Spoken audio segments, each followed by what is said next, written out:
What's up, people? Welcome back to the channel. If this is your first time on the channel, don't forget to hit that subscribe button and the notification bell so that you will be notified for future content. And if this is your second, third, fourth, fifth time on the channel, thanks for coming back to visit your boy, Doug. Appreciate the support. I know it's been a while since I posted a video. My apologies. You know how it is. Life gets in the way and you got to take care of other things, but hey, better late than never. So in today's video, I'm going to talk about my bike.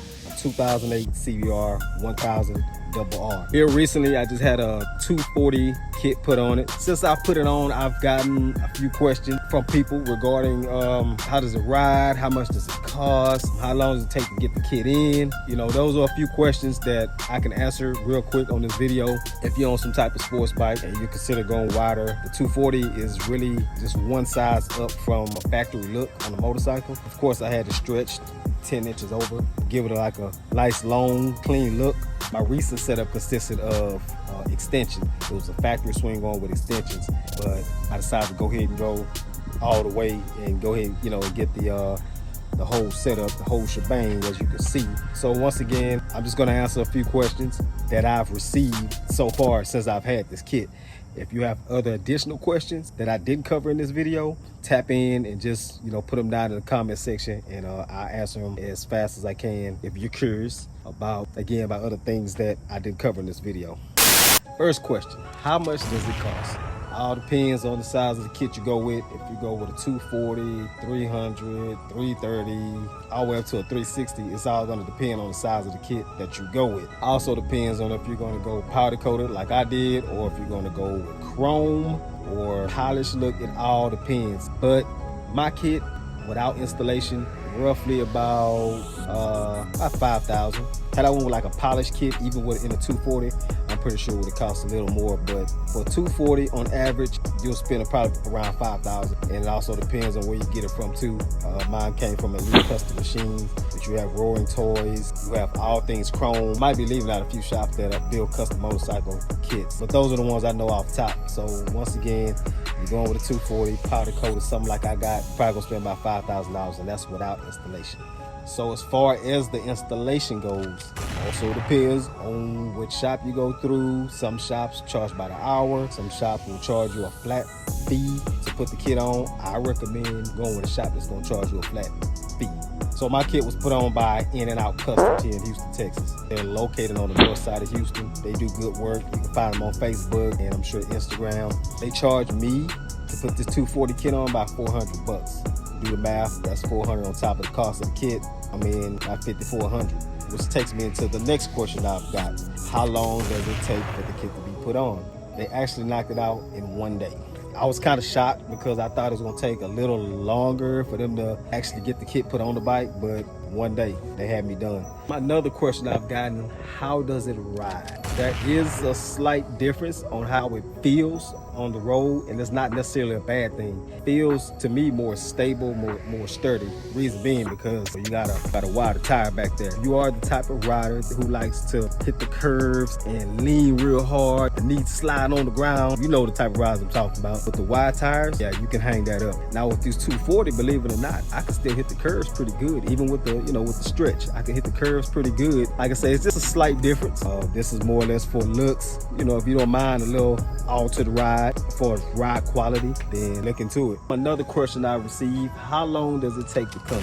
You have to have a lot of patience because these kits are built. Well, I take that back. You can find some kits online that are already pre-made, like if you go on eBay or some of the actual websites that some of these shops that build these kits, they already have bike kits pre-made. Rims, back tire, everything that, and I'll go over that too in a second. I'll go over everything that comes with the kit. If your kit has to be made like mine's, it's gonna take a while, out 5 to 6 months. I ordered my kit in April and I ain't received it till October. So that gives you an idea of the length of time it can take to get that kit. But yes, if you are an impatient person, then it's probably not for you, because you're gonna wait for a while before you get that kit. So once again, 5 to 6 months is what it's gonna take to get that kit from the time you order it. And with today, with things being, you know, crazy, a lot of things are back ordered. Some of these aluminum blocks that they use to make these wheels, you know, they're having a hard time getting their hands on them. Again, that may have an effect on the delay of how long it'll take you to get your kit. In some cases, if the kit is already pre-made, then, you know,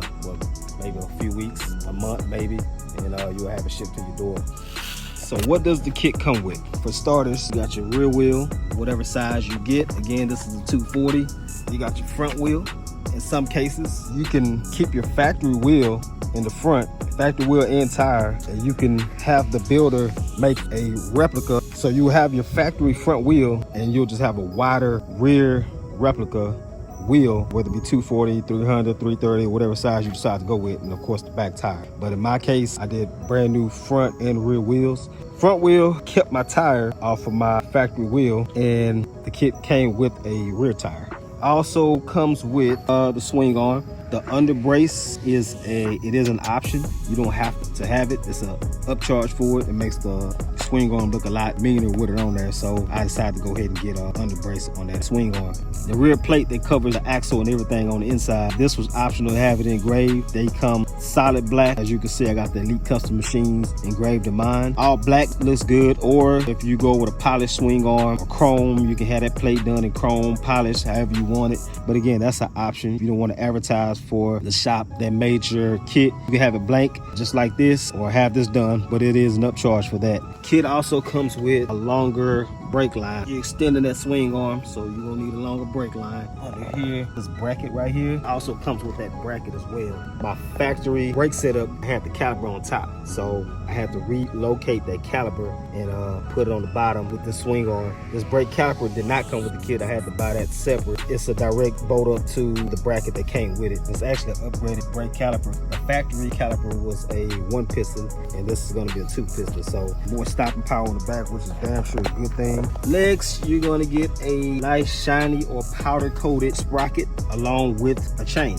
And as you can see, it's a pretty long chain, but yeah, that also comes with the kit as well. Brake rotors do not come with the kit. Those were ordered separate, or you can put on the factory rotors. Whatever rotors you have, you can just swap those over and use the same rotors on your front and your rear wheel. Now in my case, the swing arm obviously is made for my 2008 CBR, but this is a front brake caliper off of a Suzuki Hayabusa. So with that being said, the rear brake rotor is for a Gixxer. With that being a Suzuki brake